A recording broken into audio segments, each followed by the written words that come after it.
15వ వచనంలో కొన్ని మాటలు నేను చెప్పాను, ఒకసారి చదవండి.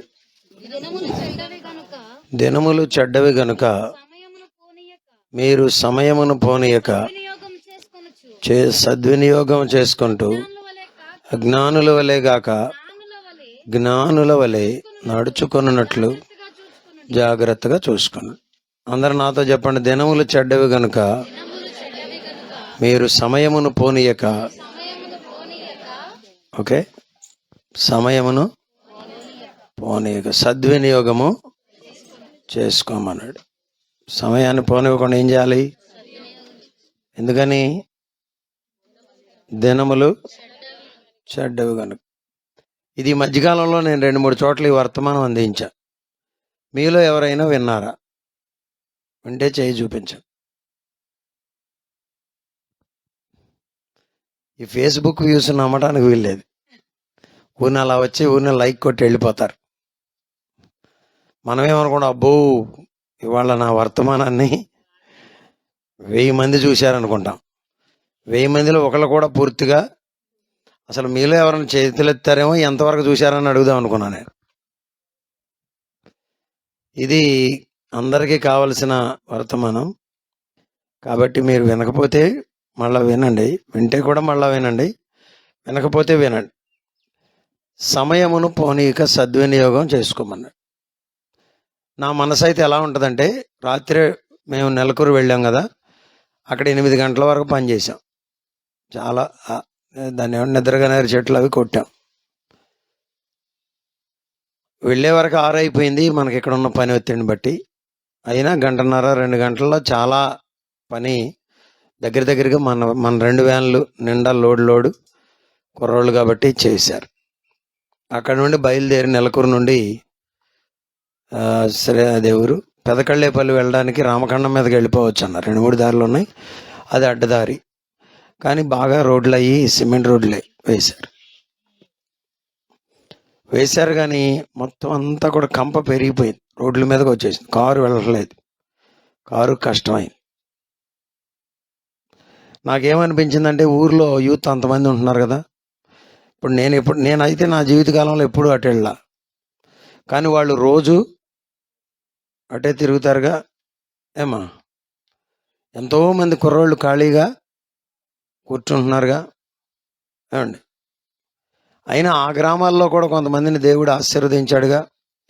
నెలకు ₹1,00,000 తెచ్చుకునే పిల్లలు ఆ ప్రాంతాల్లో లేరా? చిన్న యాదర అటంతా కూడా ఉన్నారు. 4 పిల్లలు కలిసి ఏమండి, ఏదో ఎవరు ఆయన పేరో ఈయన పేరో చెప్పి డ్రామాలు వేయించే కంటే, లక్షలు పోగేసి చిందులేసే కంటే ₹1,00,000 ప్రోగు చేసి జేసీబీ పెడితే అటు ఇటు రోడ్డు అంతా క్లియర్ చేయరు. మనం ఒకరోజు నడుస్తాం, వాళ్ళు రోజు నడుస్తున్నారుగా. చెయ్యరు, చేస్తారా?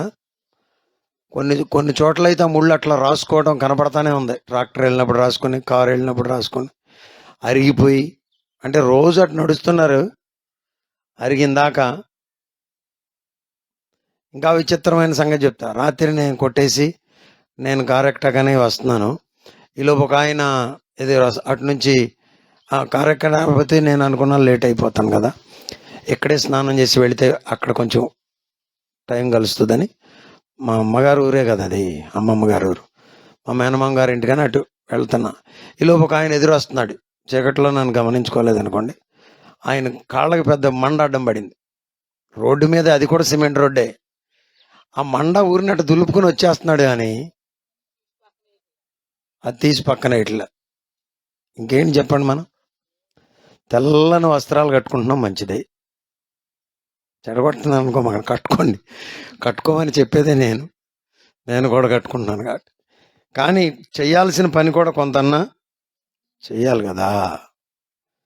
అట్లా యూత్ ఉన్నారు, మరి గట్టిగా 4 కత్తులు చేయించుకుంటే చక్కగా ఆ మండలన్నీ నరకొచ్చు. ఈరోజు మనకి ఎవరు ఒక ఆయన ఉచితంగా 30 తాళ్ళు ఎంత ఇచ్చాడు. పొద్దుటే కాసేపు వెళ్ళి దగ్గర తాళ్ళన్నీ ఆ మట్టలన్నీ సపరేట్ చేసాం, ఆకులు వేరు చేసాం. ఊరికనే ఇచ్చాడు కదా, ఆ బోధి మీద అవన్నీ చిన్న బొందలు మొలిచినాయి. కాసేపు అవన్నీ తీసేయండి నాన్న అన్న, నీట్గా తీసేశారు. తీయపోతే ఏమవుతాయి? మళ్ళా సంవత్సరానికి పెద్ద పద అయిపోతాయి. చిన్న చిన్న పనులు మీరు కూడా చేసుకుంటే పెద్ద ఆశీర్వాదాలు ఉంటాయి. సమయాన్ని ఏం చేయొచ్చు? సద్వినియోగం చేసుకోవచ్చు. సమయం అనేది దేవుడిచ్చిన గొప్ప వరం, అదైనా గొప్ప అవకాశం. సమయం విలువ మనకు తెలియదు. బాగా పెద్ద ఆయన ఉన్నాడు అనుకోండి, బాగా ఆయన ఆశీర్వదించబడ్డాడు అనుకోండి, ఒక 1,00,000 కోట్లు సంపాదించాడు అనుకోండి, చివరికి వచ్చేసరికి ఆరోగ్యం బాగోలేదు, హాస్పిటల్లో పెట్టారనుకోండి, ఏమంటారు వీళ్ళు? అయ్యా 10 కోట్లైనా పర్లా మా డాడీని అనరా? అంటే ఎన్నాళ్ళు బతుకుతాడు? బాగా బతికితే ఇంకొక 6 నెలలు, సంవత్సరం బతుకుతాడు, అయినా పర్లా 10 కోట్లైనా పర్లా బతికి. అంటే సంవత్సరం విలువ ఎంత? ఇంకా దానికన్నా ఎక్కువే వాళ్ళకి కదా. ఇందిరాగాంధీ గారిని వాళ్ళు కాల్చినప్పుడు క్షణాల్లో ఇతర దేశాల నుంచి మరి గంటల్లో దించేశారంట. దుబాయ్ నుండి, ఆయా ప్రాంతాల నుండి వచ్చారంట ఎన్నో ప్రయత్నాలు చేయడానికి. ఆల్రెడీ మనకు కూడా గొప్ప గొప్ప డాక్టర్లు ఉన్నారు, కానీ ఆమె బ్రతకల. క్యా హోరే భయ్యా, క్యా కర్రే అంటా ఉందా, పడిపోయిందంట. బాడీ గార్డ్సే అన్నా ఏం చేస్తున్నారన్నా, ఏం చేస్తున్నారంటానే పడిపోయిందంట. జీవితం విలువైంది, మనకు ఇవ్వబడిన సమయం అతి విలువైంది. ప్రభువు మనకు అనుగ్రహించాడు, దేవునికి స్తోత్రం. యేసయ్య కృప, సమయం మనం వాడుకోవాలి. స్తోత్రం.